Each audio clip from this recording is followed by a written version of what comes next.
Hoy vamos a hablar de los fundamentos metodológicos a continuación. Y me voy a centrar en las siguientes 6 características.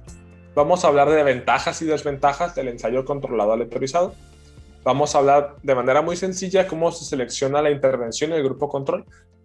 Vamos a hablar de diferentes tipos de desenlaces, ya que dependiendo del tipo de desenlace podemos dividirlos, si es un desenlace primario, secundario, subrogado, grueso, compuesto. Hablaremos de cómo se deben de seleccionar a los participantes, hablaremos del cegamiento desde el punto de vista de la intervención y hablaremos de la aleatorización y posteriormente veremos cómo medimos esto con las herramientas de lectura crítica. Muy bien, este modelo que es el ensayo controlado aleatorizado tiene grandes ventajas, que si está bien realizado es la mejor evidencia primaria, y por primaria me refiero a que estamos analizando personas, que nos da información sobre la relación causa-efecto. También una gran ventaja es que nos da un buen control sobre el factor de estudio, que luego se vuelve una desventaja. Y otra gran ventaja es que si está bien realizado, es el estudio que puede tener la menor cantidad de errores metodológicos. Sin embargo, existen diversas desventajas. Una de ellas son las restricciones éticas. Hay momentos donde tenemos que guardar se llama equipoise, que sería esta balanza entre el beneficio y el riesgo, en donde pues sabemos que hay ciertas situaciones donde no podemos hacer intervenciones porque no sería ético. Un ejemplo muy grande sería tabaquismo y embarazo. También el hecho de que los participantes son muy selectos, que esto es una crítica que se le hace de manera común a los ensayos controlados aleatorizados. Sin embargo, ya existen modelos pragmáticos que se han desarrollado para hacer estudios un poco más reales al ambiente. También, dependiendo del tipo de área, hay intervenciones que tienen pautas muy rígidas para poder ser implementadas, lo cual puede ser una gran desventaja. Al igual que el efecto que muchos de los ensayos, a menos que sean ensayos un poco más avanzados, como puede ser un ensayo factorial, donde vemos 2 intervenciones al mismo tiempo, pero en su mayoría evalúan una intervención a la vez. Y nosotros sabemos que en un ambiente clínico, pues es muy diferente tener un escenario más en el paciente hospitalizado y crítico, que haya una intervención que se da a la vez.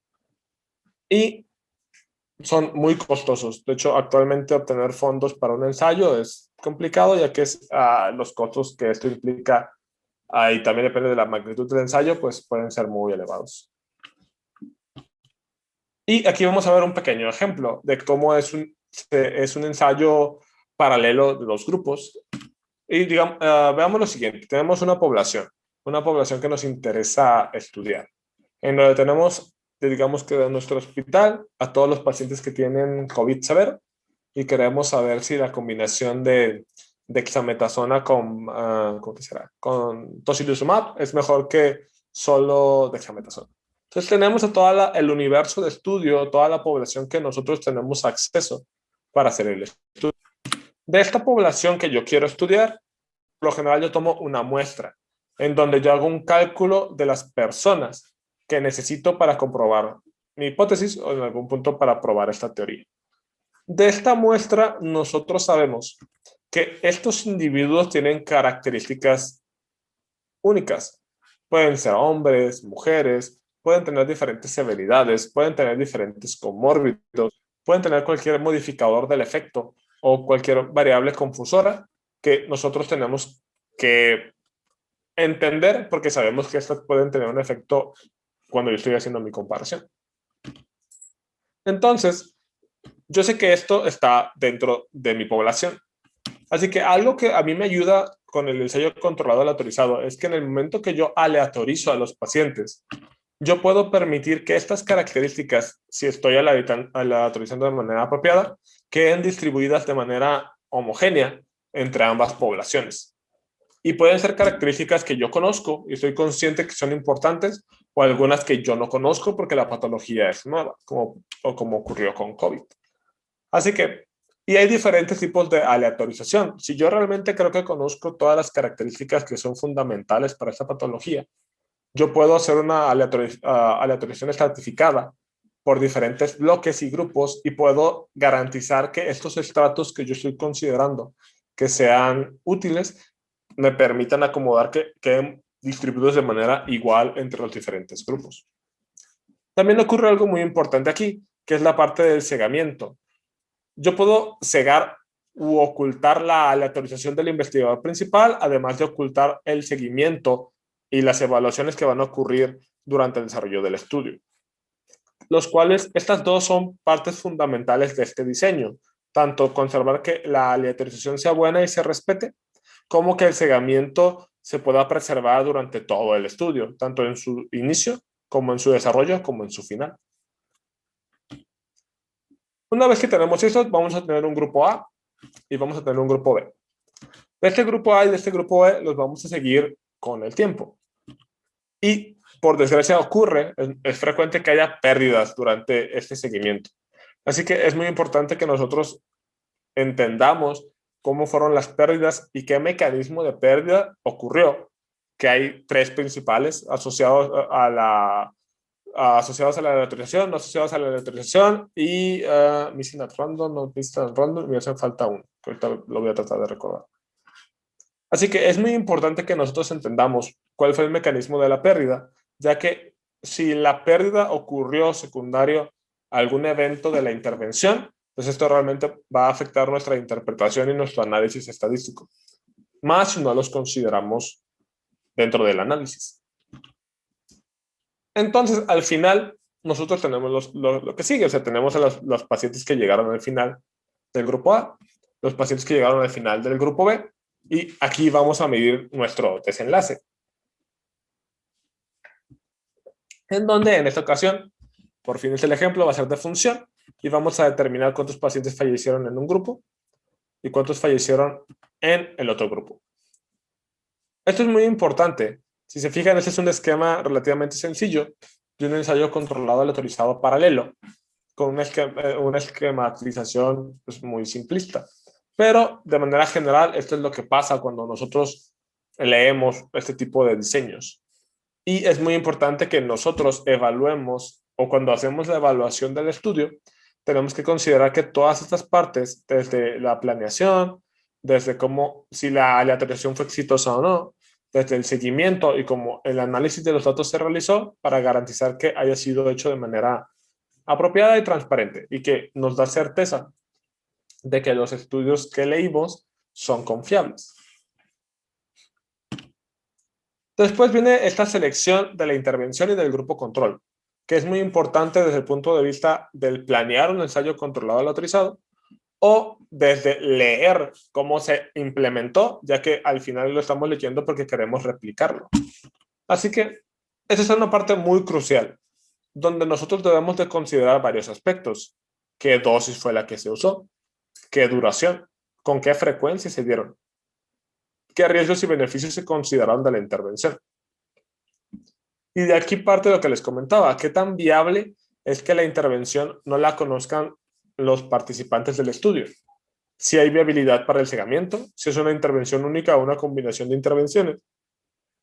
Y también tenemos que, cuando nosotros queremos aplicarla, ver qué tanta generalizabilidad va a tener para la práctica clínica, que es lo que conocemos como validez externa. Así que una cuestión muy importante cuando yo leo un estudio y quiero tratar de aplicarlo es considerar todos estos elementos. También es muy importante que si yo estoy planeando hacer un estudio, tenerlo en cuenta, ya que hay ocasiones donde la planeación es tan rígida que hace que la intervención sea muy compleja y que no se pueda llevar a cabo de manera apropiada. O que los tiempos de implementar la intervención son tan estrechos que elimina la elegibilidad de los participantes. Así que todo esto uno lo tiene que considerar de manera importante cuando planea y cuando lee un estudio de investigación y quiere aplicarlo. Y es algo muy, muy importante porque nosotros queremos hacer un balance entre la efectividad de la intervención y la seguridad. Y dependiendo de la fase del estudio, sabemos que hay 5 fases, la fase preclínica o la fase 0, que es en animales, y la del 1 al 4, dependiendo de lo que queremos determinar. Esto es muy importante que cuando nosotros estamos leyendo estudios fase 3, fase 2, si es que pensamos aplicarlo en nuestra población, ver que hayan reportado todos los desenlaces de efectividad y de seguridad y entender si existe un buen balance entre ellos. Ya cuando nosotros hablamos de, ok, ¿cómo puedo seleccionar el control de mi intervención? Esto es muy importante porque yo debo de entender que debe ser indistinguible la intervención en el mejor de los casos. Y el diseño debe de evitar o considerar la presencia de cointervenciones también, que a veces ocurren. Y me refiero por cointervención a cualquier intervención extra asociada a la mejoría en el desenlace clínico. Por ejemplo, si yo quiero comparar dos grupos, un grupo con un control de glucemia estricto, contra uno muy laxo, yo tengo que cuidar la cantidad de calorías que recibieron los participantes, si no hubo esquemas de rescate de insulina en ambos grupos, o cualquier otro tipo de medicamento que pueda condicionar que a uno le vaya mejor que al otro, o que a uno le vaya peor que al otro. Esto es muy importante. También nosotros debemos de considerar el tipo de hipótesis que estoy haciendo desde el punto de vista del diseño, ya que no es lo mismo hacer un cálculo de muestra para un estudio de no inferioridad, de equivalencia y superioridad, ya que por lo general los estudios van a cambiar su tamaño de muestra dependiendo de lo que queremos demostrar.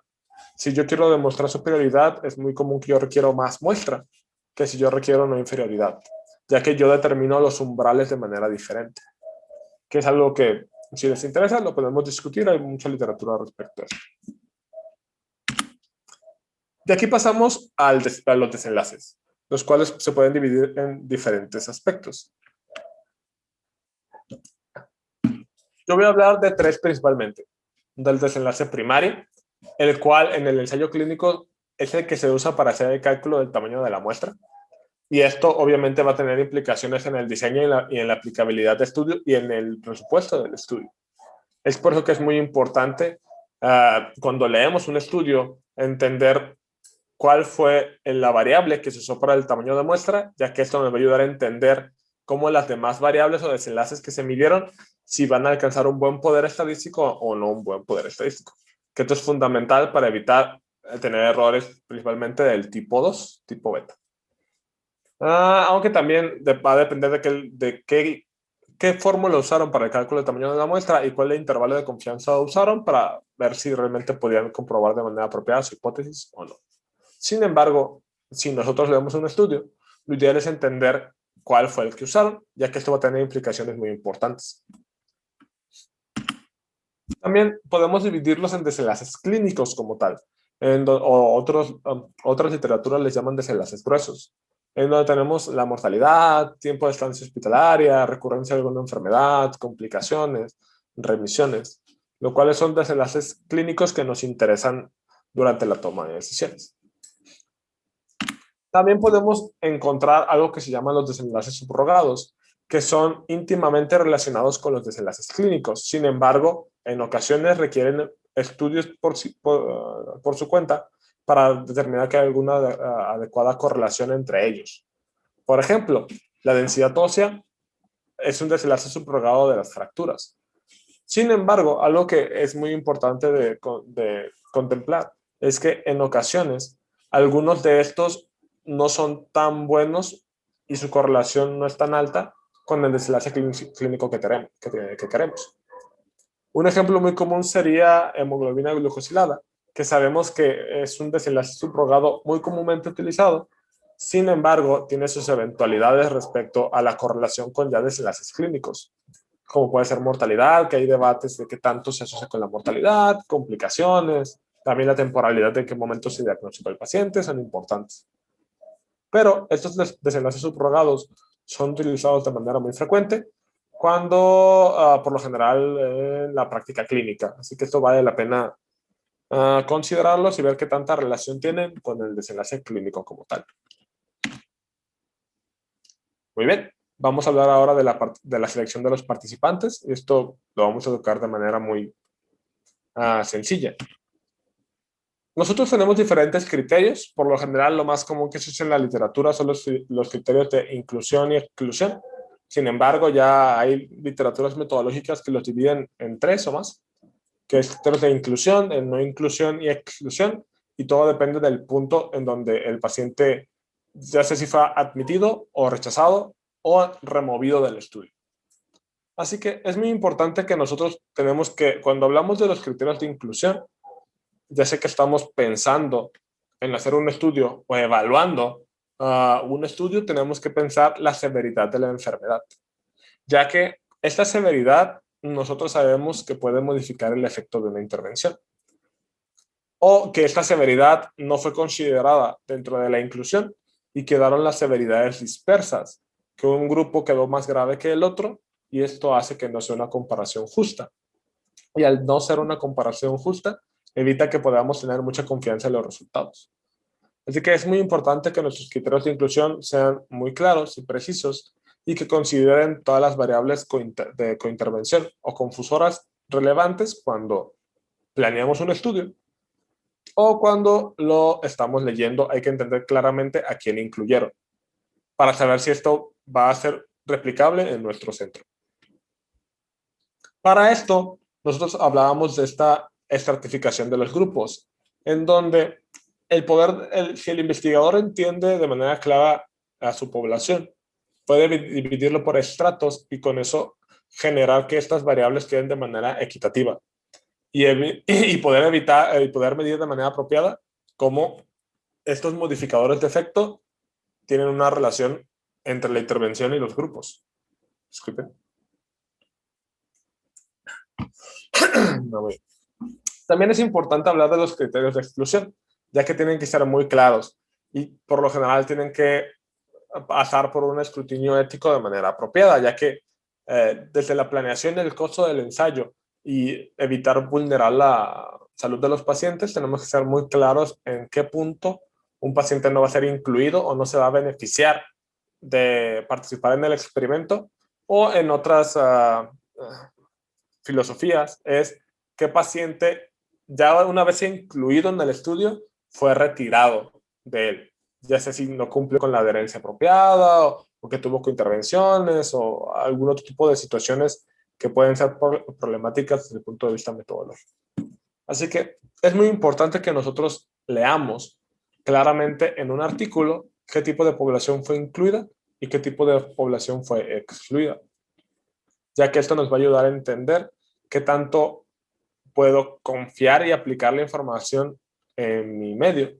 O si yo estoy pensando en hacer un estudio, entender qué tanta de la población que estoy viendo realmente puede participar, que es algo muy importante. Y vamos a hablar de la aleatorización y el cegamiento, que son de las dos piedras fundamentales de este tipo de diseño. Cuando yo hablo de la aleatorización, yo me refiero a la asignación de los participantes de manera aleatoria, con el objetivo de minimizar la influencia de las variables confusoras, tanto las que conocemos como las que no conocemos. Y esto lo podemos ver con los estudios de COVID al inicio de la pandemia, en donde no conocíamos qué factores podrían influir de manera importante en la relación entre la intervención y los efectos.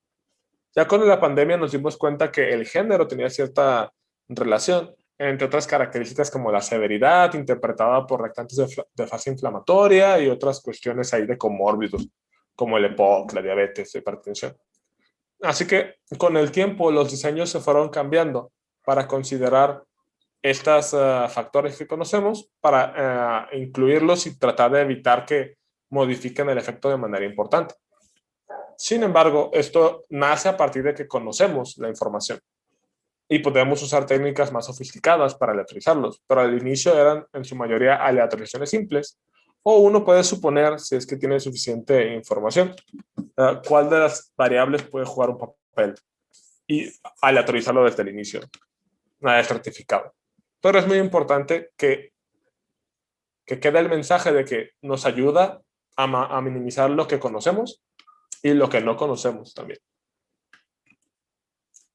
Y por cegamiento me refiero a la parte de la evaluación de la intervención en el medio, ya que también podemos cegar la aleatorización, pero eso lo vamos a ver un poco más adelante. Entonces, el cegamiento minimiza la posibilidad de que un efecto que estamos observando fue asociado a intervenciones, ya sea en el grupo experimental o control, además de ayudarnos a minimizar el efecto que pueden tener los evaluadores al revisar los expedientes y o al analizar los datos.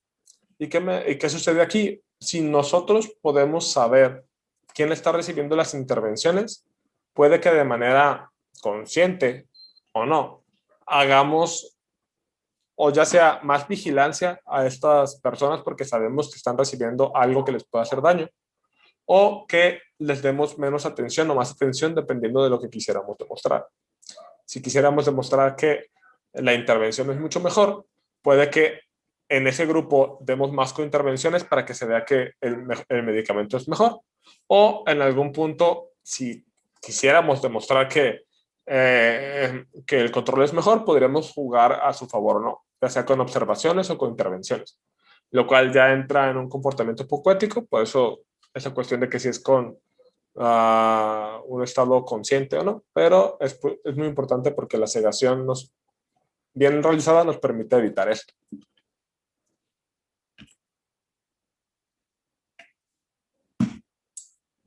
Cuando yo hablo de cómo reportamos un ensayo controlado y autorizado, ya existen herramientas para los diferentes tipos de ensayo, ya sea si es un ensayo controlado y autorizado paralelo, ya sea si es un ensayo factorial, si es un ensayo por grupos o clúster, si es un ensayo de una persona que se llama N o Juan Trial, o dependiendo del tipo de ensayo, si es un piloto, existen diferentes guías para reportarlos. Las guías se llaman consort y enlistan una cantidad de apartados que tienen que ser reportados en el momento que se hizo el estudio. Por ejemplo, aquí vemos que esta parte que habla del título nos habla de los elementos que son indispensables para un buen reporte y la página en la que está reportada en el manuscrito. Aquí vemos la introducción con los objetivos. Aquí vemos los métodos, el diseño del estudio, los tipos de participantes, las intervenciones, con características específicas para cada uno de estos elementos. Y en la versión que tenemos que mandar cuando mandamos al comité editorial, tenemos que marcar exactamente dónde se encuentra esa característica. Y si a nosotros nos interesa saber qué